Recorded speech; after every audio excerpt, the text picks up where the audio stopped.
The Glass Woman was designed and built in Dresden in 1936.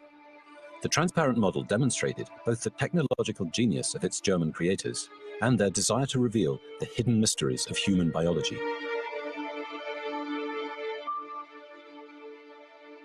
The Glass Woman was exhibited around the world and came to symbolize the Nazi dream of perfecting the Aryan race through the application of science. Nazi Germany was the first of the 20th century totalitarian regimes to co-opt scientists and medical practitioners. The involvement of scientists in Nazi policies made it all possible.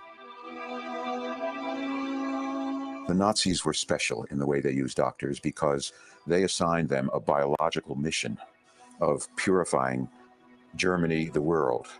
And in that sense, the doctors were much more central to the Nazi vision. And that's why Hitler said at one point that the medical profession is more important to the Nazi regime than almost any other. By 1945, Germany was in ruins. Its leading doctors and scientists had fled or stood accused of crimes against humanity. What had happened to science under the Nazis?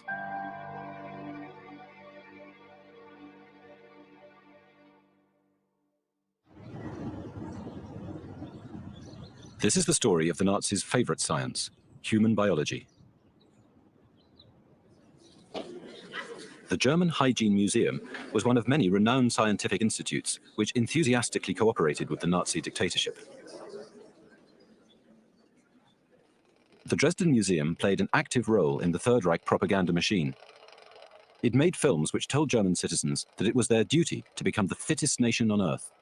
Durch das Deutsche Hygienemuseum und seine Lehrmittel wird allen Volksgenossen vor Augen geführt, dass sie ihre Gesundheit bei vernünftiger Lebensführung erhalten können und müssen.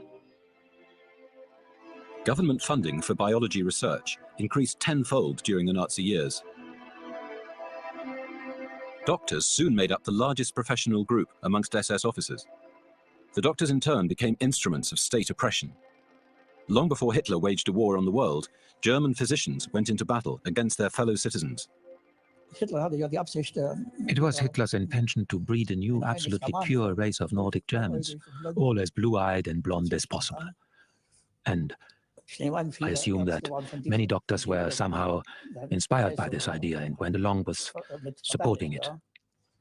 And anyone who did not fit into this grand scheme had to be destroyed or even prevented from coming into being.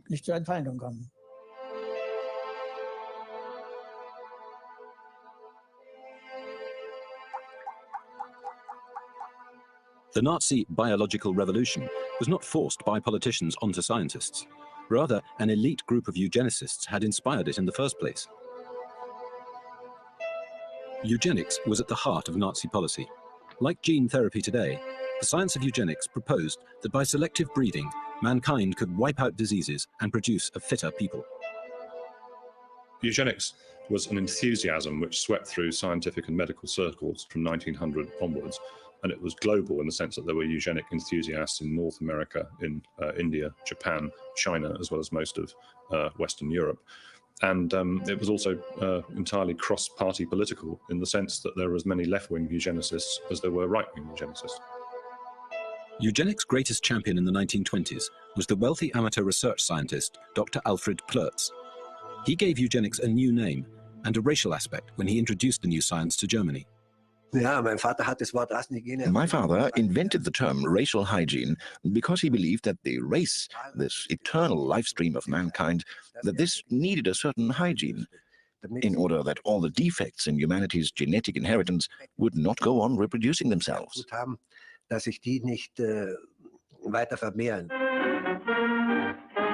Ironically, it was the American eugenicists who came up with a radical solution: forced sterilization. In over 20 states, sterilization was legalized. By the beginning of the 1930s, some 15,000 Americans had been sterilized in prisons and mental institutions. German eugenicists looked on in envy. Adolf Hitler read the most fashionable German eugenics textbook while he was writing his political manifesto, Mein Kampf. The German state must see to it that only the healthy beget children. Here, the state must act as the guardian of a millennial future. It must put the most modern medical means in the service of this insight. Those who are physically and mentally unhealthy and unworthy must not perpetuate their suffering in the body of their children. Hitler's whole political vision was part of a biological truth. And that biological truth was that the Nordic race had been suppressed and rendered ill by inferior races, and notably the Jews. It had to be released from the influence of the Jews and other inferior races in order to become strong, benefit itself, and benefit the world. When the Nazis came to power in 1933, they set their sights on left-wingers and Jews, who were systematically purged from all areas of state employment. From March 1933, no one the regime defined as Jewish could work in schools, universities, or state-run hospitals. Many young scientists who came from Jewish families decided to leave. One of them was Max Perutz. Well, it was the anti-Semitic legislation in Germany which came as a shock. At the university, as a Jewish-looking student, you entered only at the risk of your life because it was infested by Nazi gangs. One day, that Nazi gang came into this seminar and picked out an invalid, handicapped Jewish student and beat him up.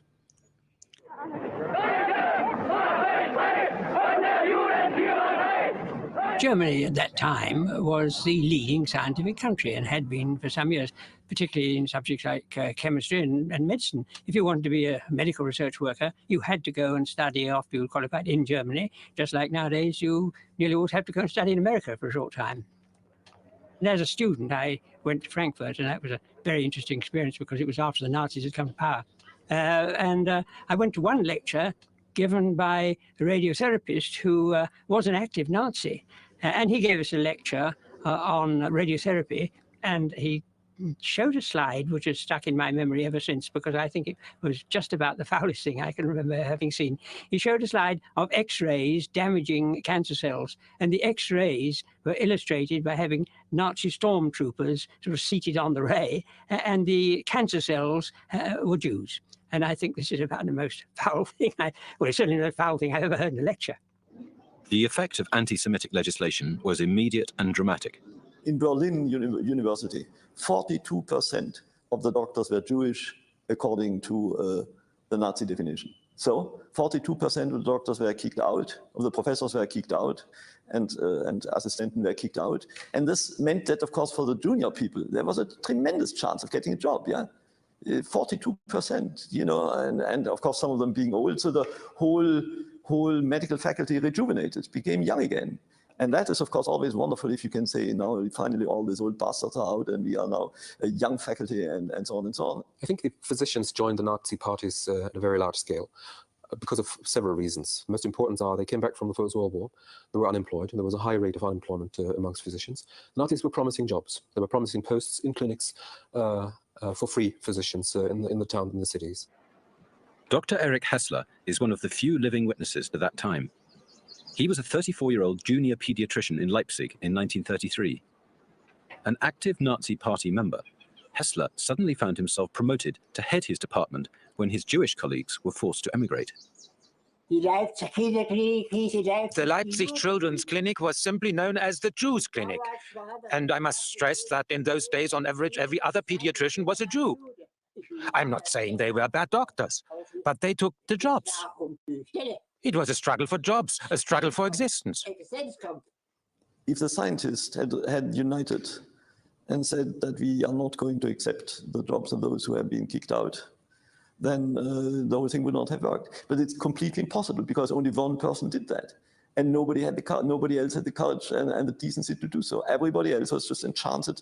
You know, it was kind of bad taste, but still, you know, you do it, yeah. And you get this wonderful job, so why shouldn't you do it, yeah? Taking the jobs of their Jewish colleagues was just the beginning of a pact between German doctors and the Nazi regime. It was the first step in a journey that would turn physicians into killers.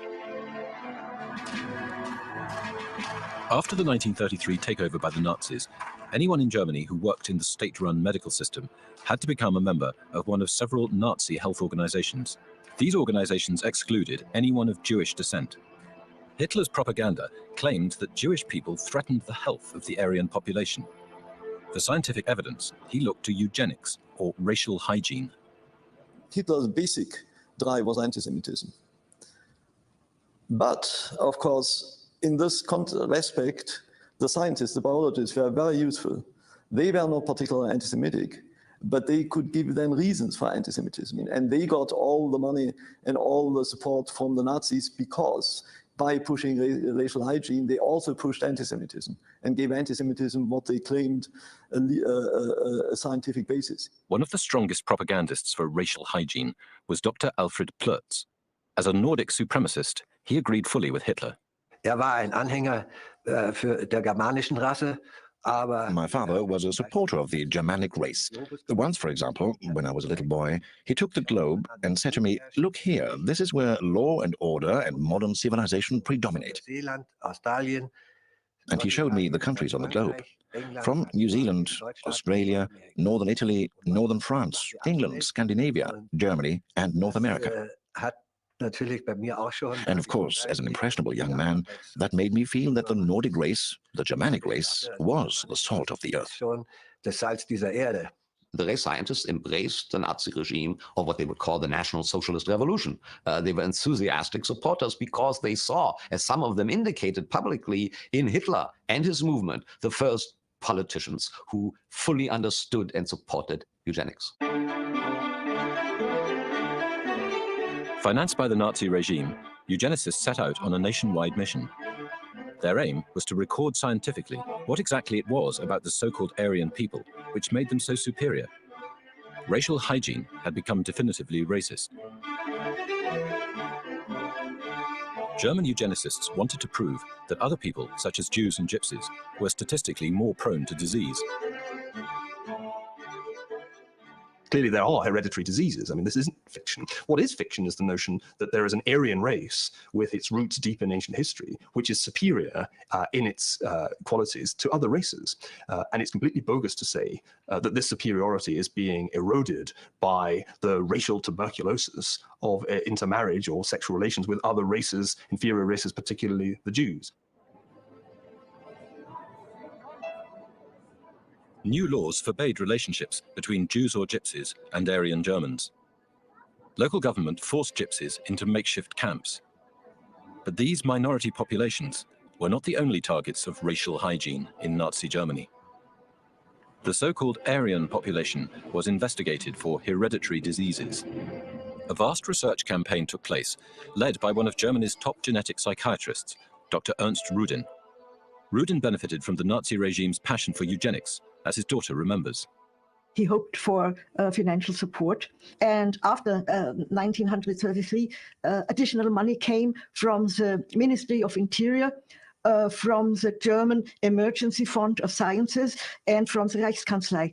And all in all, Rudin had much more money for his disposal after 1933 than before.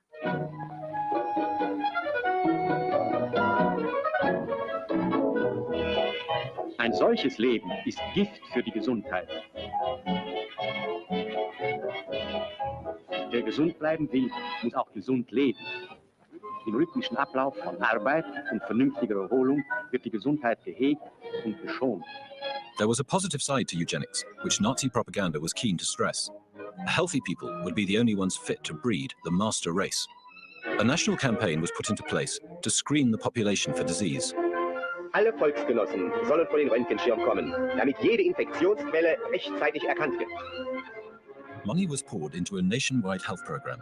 The aim was to breed a new generation of superfit Germans. Erste Forderung. Der Säugling ist von der Mutter so lange wie möglich zu stillen. Wichtig ist daher eine gesunde Lebensführung der Mutter. There were large financial rewards for women who had lots of children, and there were fines for childless couples. The result was a baby boom during Hitler's first 5 years in power. The health ministry boasted that 1 million more children had been born because of the Nazi breeding policy. One of the images I always have in my mind when I think of Nazi Germany is of girls in swimsuits throwing beach balls around or jumping through hoops. This is not some great Nazi health club everybody has just joined. You're doing it to make sure that the women produce as many Hitler youths as possible, are fit reproductive machines. But it was not enough just to increase the birth rate. Hand in hand with the baby boom went what was known as negative eugenics. Doctors began to play God, instructing their patients on correct genetic policy. Sie heiraten doch nicht nur, sagen wir, mit einem geliebten Menschen ständig beisammen zu sein. Schließlich wollen sie doch auch Kinder haben. Also. Und Kinder setzt man nicht in die Welt, damit sie da sind, sondern es sollen gesunde, wertvolle Menschen werden. Und darum ist es wichtig, dass man seine Körperverfassung und seine Erbgesundheit prüfen lässt. Propaganda films made it look as if people could still make choices. In reality, doctors exercised more power over their patients than ever before. New Nazi legislation meant doctors could force sterilization on their patients. Germany's leading eugenicist, Dr. Ernst Rudin, welcomed the new law. At first, he was absolutely in favor of voluntary sterilization, but then in the course of time, but it took a long time, he got convinced that this wouldn't work, and he supported compulsory sterilization. The law for the prevention of genetically ill offspring was passed in July 1933. To put the law into practice, the authorities used evidence of inherited disease, which had been gathered by the eugenicists. The methodology used by the eugenicists was certainly acceptable in its time, and probably as well as could be done.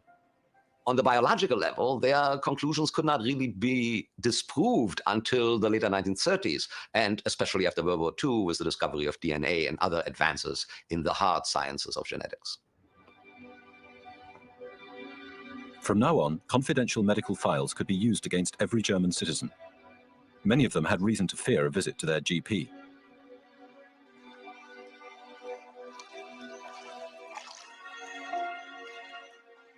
On the shores of a lake, 90 kilometers north of Berlin, is a now abandoned estate waiting for a new owner. The local mayor, Dr. Wolfgang Köpp, knows its dark history. In 1935, the Führer School, or the Leadership School, was opened here by Hitler's right-hand man, Rudolf Hess. Thousands of Nazi doctors, midwives and nurses were trained here on special, secret courses. Sie konnten sich nicht freiwillig zu diesen Lehrgängen melden, sondern sie wurden They couldn't simply volunteer for these courses.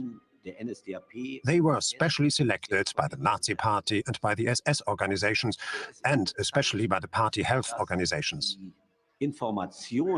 It is very telling that all the information about these training courses was published in all German doctors' journals until the year 1937. From then on, nothing more was reported about the content of these courses, only the dates. And the closer it came to war, the more secretive everything became here. Umso geheimnisvoller wurde das alles dargestellt. The Nazis built a new campus, complete with lecture halls, laboratory and dormitories. Doctors, nurses and midwives were sent to the Leadership School. Here, they were trained to perform some of the worst crimes in Nazi medical history. Some went on to carry out experiments on human beings in the concentration camps. The lessons taught at Alt-Reza were hidden from the German people.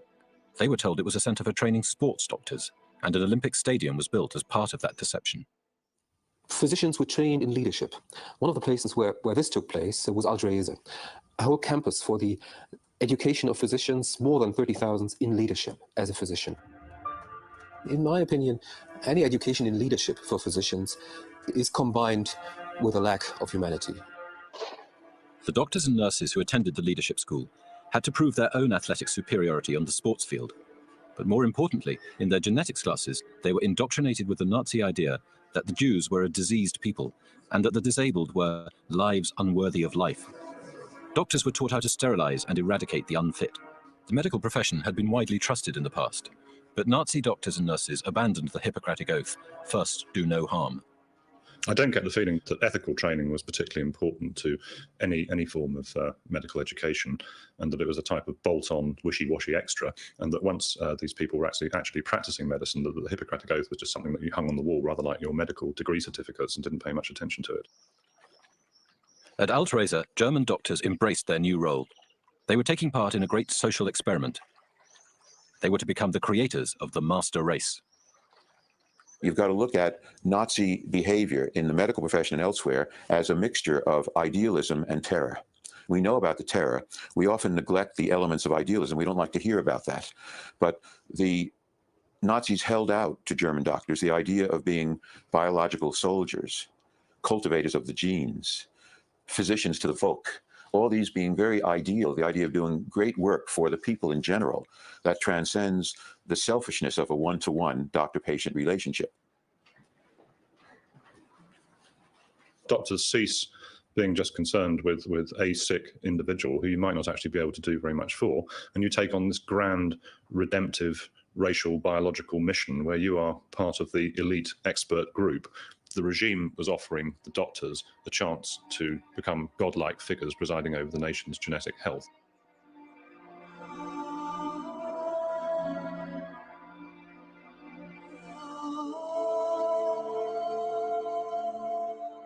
After the war, doctors and scientists pleaded that they were only following orders. Dr. Kopp does not accept these excuses. It's often claimed today that it was the National Socialists who forced or persuaded German doctors to take up genetic biology and racial hygiene. That is simply untrue. It was not the doctors who were persuaded by the National Socialists. It was the other way round.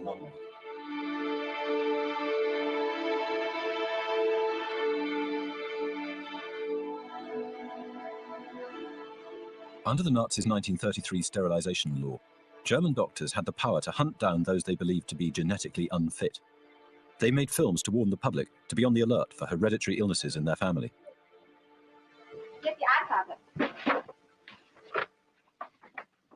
Von 9 Kindern sind nur 4 groß geworden, 2 Jungen und 3 Mädchen starben kurz hintereinander an Diphtherie. Und wie viel wertvolles Erbgut ist dadurch verloren gegangen? They wanted to seek out abnormality wherever it might be, and one of the most grotesque examples is that the school children were asked to draw up trees of their own family members, family trees, and the teachers would then be able to identify the fact that there was something wrong with, say, Uncle Fritz. Uncle Fritz would then be reported to public health authorities who might well put in an application to have Uncle Fritz compulsorily sterilized.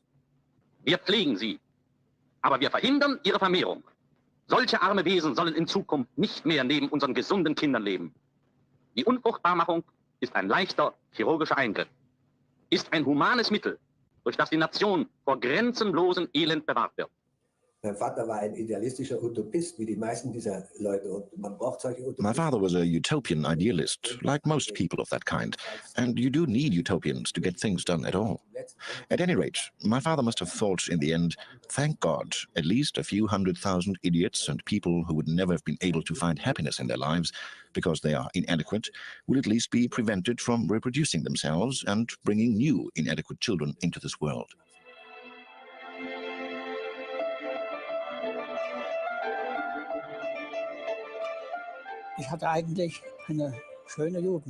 Actually, I had a very nice childhood, you know. There were so many nice children in our street with whom I got on very well, and we had a lot of fun playing together. And really, until the Nazi period began, it was all very nice.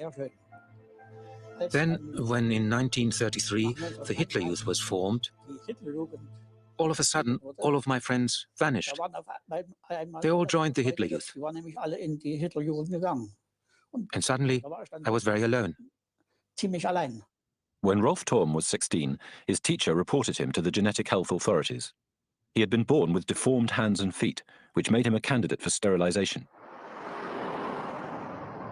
His parents were ordered to bring their son to the Hereditary Health Court in the Thurm's hometown in July 1937. They brought all their family's health records with them for the sterilization hearing in the courthouse. Here in this very building, the formal hearing took place with a state medical official during the Nazi years. No one in my family had a similar disability like me, neither on my mother's nor on my father's side. But nevertheless, the medical official insisted that my condition was a hereditary illness. So the outcome was that I had to be sterilized. Rolf Thurm had been reported on by doctors and sentenced by doctors. Doctors not only acted as medical experts, but the Nazi legal system turned them into all-powerful judges. Physicians sentenced their fellow citizens to sterilization in over 100 such courts in Germany. In Germany, to make it a fast procedure, not to burden the court system, special courts were established, so-called health courts, staffed not by judges, but by a majority of physicians. However, they were, of course, a camouflage for what really was a state-mandated medical invasion on the privacy and the person of those condemned to sterilization. It was to be more than 60 years before Rolf Thurm found a doctor who confirmed the injustice of the Nazi sterilization court. Later on, after Germany's reunification, the doctor certified that my condition is never hereditary. It's a mutation in a gene, but it's never hereditary. As a geneticist, Dr. Ernst Rudin knew that other factors could cause birth defects. He was aware that he did not always have enough evidence to justify sterilization on genetic grounds. My father did know that the heredity was not completely clear, and most of the illnesses with a hereditary factor did not depend on a single gene, be it recessive or dominant, but on a combination of genes and environmental factors. They were multifactorial. But he thought there is no time to wait till more knowledge is available. One must act. He was a very active man. And so he thought it's time for action. As an expert witness and judge in the higher genetic health courts, Dr. Ernst Rudin was personally responsible for the sterilization of almost 500 people. They thought the ends justified the means, and that they would be able to improve the genetic health of the German race as they saw it. And therefore, they were prepared to ignore what evidence there was, and there was quite a lot of it, that what they were doing had no scientific basis whatsoever. Germany, under the Nazi regime, with a kind of Teutonic determination and consistency that was the hallmark in many ways of the Nazi regime, sterilized almost 300,000 of their fellow German citizens.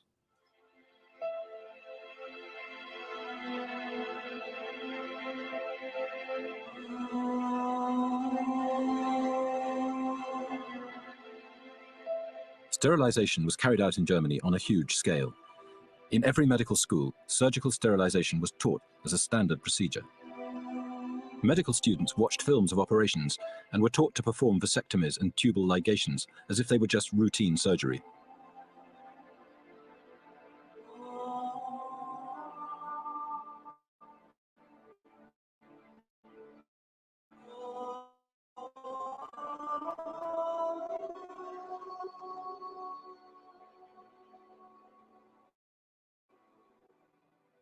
I think the most catastrophic result of these Nazi eugenic policies was, first of all, that about 3,000 people died as a result of post-operative complications, having been sterilized. Secondly, that an enormous amount of psychological damage was done to the people who were sterilized. And thirdly, and perhaps not least, that it compromised the medical profession and that nobody was going to trust their own doctors at the time.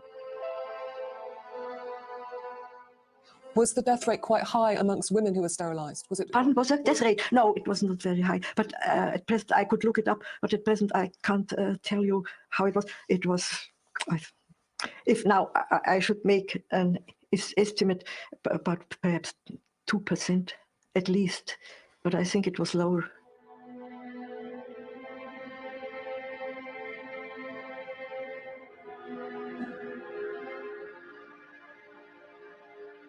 The Nazis' aim was to wipe out all inherited physical diseases, such as the ones portrayed in these medical casts of real-life victims. But increasingly, Nazi doctors also targeted psychiatric patients and people with learning difficulties. This resulted in fierce arguments among the Nazi elite over what they called hereditary feeble-mindedness. Since the decision to sterilize people was often made on the basis of crude intelligence tests, Nazi party leaders from some of the backward rural areas worried that their brown-shirted farm boys would not be able to answer questions like who was Christopher Columbus and therefore might actually be sterilized. And as a result of that, on the quiet, Nazi party members were exempted from these sterilization measures. Sterilization was authorized for such conditions as schizophrenia, alcoholism, manic depression, and feeble-mindedness. Geneticists had no scientific evidence that these conditions were hereditary.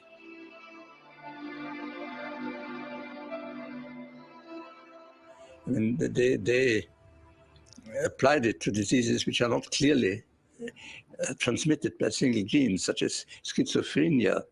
I mean, the child of a schizophrenic patient will not necessarily have schizophrenia. But doctors had long given up requiring hereditary evidence. Increasingly, they authorized compulsory sterilization on purely social or moral grounds.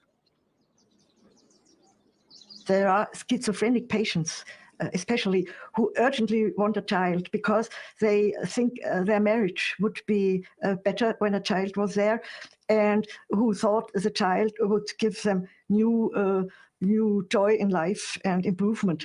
And then the result was the marriage was rotten anyway, and the patient was very unhappy because the child was loud and needed help and patience and support, and they were very often they were unable to give the financial support to the family.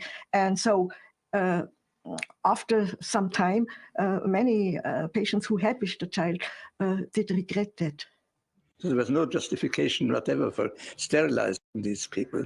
And I think geneticists or medical people in Germany must have misled the regime in claiming that these were hereditary conditions. The sterilization law had been based on the idea that diseases are passed directly from one generation to the next. But even by the 1930s, German geneticists were aware that many conditions lie dormant for generations. To eradicate them all would take centuries. This was well known, and in fact even Hitler knew. If you read Mein Kampf, you find there a statement that this program will take at least 600 years to give a result. But I think again, this may sound terribly attractive. You are now involved in a project which is really a huge project, which goes down the next 1,000 years. Yeah, wonderful. Was your father right that sterilization would improve the human race? Was he correct that if it had gone on long enough? That's very difficult to answer. I think at that time he was right in some way, because there were no safe means of contraception. Abortion was forbidden, and so this was the only mean to prevent the birth of disabled persons. I'm quite convinced that they knew that it was on a very shaky scientific footing, as was pointed out at the time by very, very distinguished scientists in several countries. But they pressed ahead regardless, because essentially they were making a gigantic leap of faith. But selective breeding alone was not achieving the obliteration of the disabled from the German population. Hitler turned to another idea proposed by German eugenicists: the notion that, in the name of genetic perfection, it was right to kill the sick and the disabled. Hitler had been talking about killing chronically ill people in his inner circle since about 1935. Sometime in late 38 or early 39, Hitler and Karl Brandt, his favorite doctor, who became really the head of Nazi medicine, came upon the idea of inviting requests for mercy deaths. Hitler entrusted Karl Brandt, his personal physician and close confidant, to handle the hunt for a suitable test case. Among the babies at the Leipzig clinic, there was a possible candidate. In the case of the Dauer baby, dropped into their lab in 1938, the parents were as members of the SS, staunch party people, whose child was indeed born with severe disabilities and was housed in the Leipzig clinic. Dr. Erich Hessler was working as a pediatrician at the Leipzig clinic when the deformed baby was born. It happened during a home birth. A child was born without limbs. The mother was so horrified when the midwife held the child up that she screamed, "The child has no arms and no legs." So the father took the child from the midwife, took it to the children's hospital and said, "We will not take the child back under any circumstances." So now it was in the hospital. The Chancellery brought this case to Hitler, who sent his traveling physician Karl Brandt to Leipzig to investigate, and, if he is convinced of the seriousness of the disability, to order the killing of the baby. The discussion over what to do with the child was top secret. But Dr. Hessler was the deputy chief of the hospital. He knows what happened when Dr. Brandt saw the baby. And as soon as Brandt had seen child, he left word for the chief surgeon that whatever measures he took, there would not be any court proceedings. So Hitler gave the permission to perform euthanasia, but he did not give a written order. The deformed baby was murdered in July 1939. Dr. Karl Brandt was sentenced to death at Nuremberg for war crimes and crimes against humanity in 1948. It's a big jump from trying to get rid of all bad genes through sterilization so that the bad genes wouldn't be reproduced, between that and actually killing people because they're incurable or too much of a burden on society economically. It was a jump that doctors were willing to make. By 1939, German physicians had made the remarkable transition from healers to killers. Murdering the disabled was rationalized by the Nazis as a way to eliminate what they called lives unworthy of life. Perhaps it's difficult for people in liberal Britain or North America in the 21st century to understand this, because we're brought up to think that one must care for people who are sick or distressed or homeless or whatever. But the doctors and nurses were operating within an altered moral framework where they were being told that these groups of people were essentially despicable and perhaps not fully human, and that it was entirely right to feel disgust towards them.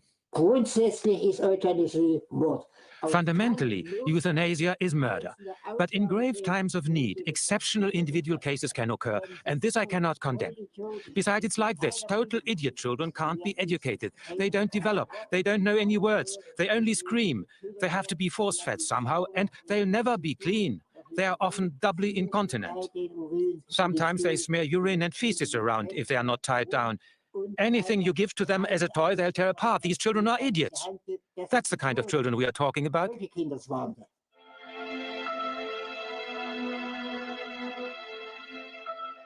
Almost 5,000 children were killed by German medical staff during the war years.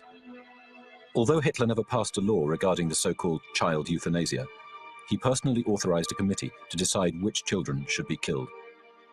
Every doctor and midwife in the country had to notify Hitler's committee when a disabled child was born. The killing program was secretly extended to adults.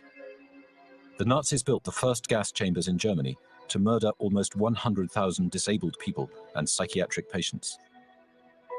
Eugenics, which had begun as a utopian scientist's promise to improve all of mankind, became the Nazis' rationale for mass murder.